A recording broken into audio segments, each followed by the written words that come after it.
मैं पूर्वी मोजाम्बिक में मांस के तस्करों का पीछा कर रहा हूँ। यहाँ के एंटी पोचिंग यूनिट ने एक बहुत बड़ी खोज की है और हमें एक गैंग का कैंप भी मिल चुका है। जो मूल्यवान चीजें और ट्रैप्स वो पीछे छोड़ गए हैं, उन्हें देखकर लगता है कि वो लौटेंगे, पर यह कहना बहुत मुश्किल है कि वो कब लौट कर आएंगे। हम लोग यहाँ से निकलने से पहले बहुत सावधानी से अपने पैरों के निशान मिटा देंगे।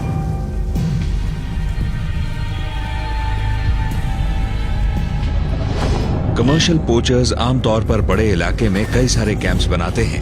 वो मांस को लोकल मार्केट्स में बेचने के लिए ले जाते हैं और फिर कैंप साइट पर आकर दोबारा अगले शिकार की तैयारी करने लगते हैं।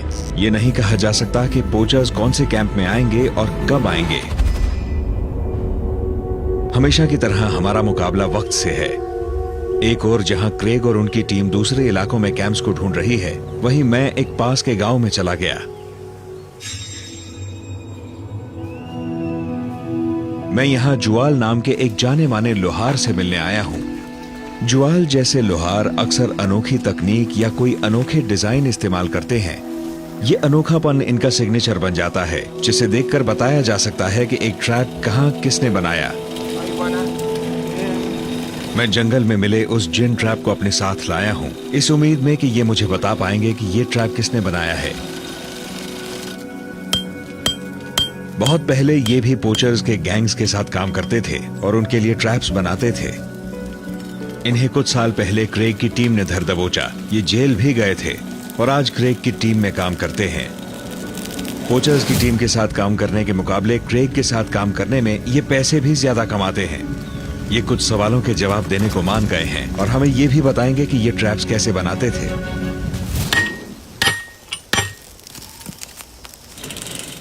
तो आप ट्रैप को देखकर बता सकते हैं कि वो ट्रैप किसने बनाया है? ये कहते हैं कि दूसरों के बनाए ट्रैप्स को पहचान नहीं पाते, मगर इतना कह सकते हैं कि ये वाला इन्होंने नहीं बनाया है। तो ये जो ट्रैप है, ये वाला जो मैं लेकर आया हूँ, ये कितना पुराना होगा? ये कहते हैं इससे काफी जानवर पकड़े गए हैं। इसके दांत भी मुड़ चुके हैं और इन्हें कई बार ठीक कराया जा चुका है। ये कहते हैं कि ऐसे ट्रैप्स उत्तर की दिशा से काफी आते हैं, उत्तर की तरफ। ये कहते हैं कि अगर आप लोहार हैं तो पैसा कमाने के लिए उत्तर की तरफ जाना होगा। इस तरह के ट्रैप की कीमत 500 मेटा कैश या $15 तक हो सकती है। $15 में एक लोहार इस इलाके में अपने और अपने परिवार का पेट 2 हफ्तों तक पाल सकता है। ये पैसा कम नहीं होता। उत्तर की दिशा में तो एक ही शहर है और मुझे लगता है मुझे वहीं जाना चाहिए। लीजिए, हम उत्तर के उस शहर में आ गए हैं। मार्केट की तरफ जा रहे हैं और ये पता लगाने की कोशिश करेंगे कि ये सारा मांस बेचा कहाँ जाता है। मुझे लगता है उन लोगों को पकड़ने का ये एक बढ़िया तरीका है। यहाँ पता लगेगा कि पोचर्स अपने ट्रैप्स और तारें कहाँ से खरीदते हैं। काफी इंडस्ट्रियल सा शहर है। यहाँ एक शुगर मिल है, मतलब इधर नौकरियां भी हैं और जहाँ पर नौकरियां होती हैं वहाँ पैसा कमाते लोग होते हैं, जो कि एक नजरिए से अच्छी बात है।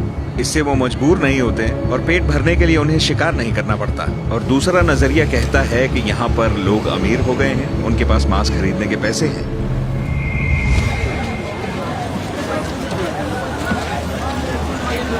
यह करीब 300 किलोमीटर के दायरे में सबसे बड़ा शहर है।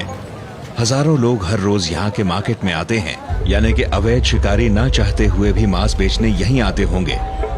अगर मांस उत्तर की तरफ लाया जा रहा है तो पूरी संभावना है कि वो यहीं बेचा जाता होगा। हो सकता है हम पोचर्स को न पकड़ पाएं, लेकिन अगर ये पक्का हो गया कि मांस यहाँ मिल रहा है तो कम से कम हम ये जान जाएंगे कि वो गैंग कैंप से लेकर यहाँ तक कौन से रास्ते से आता है।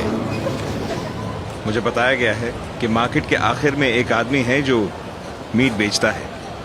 मांस की दुकान से शायद हमें अपने सवालों के जवाब मिल जाएं।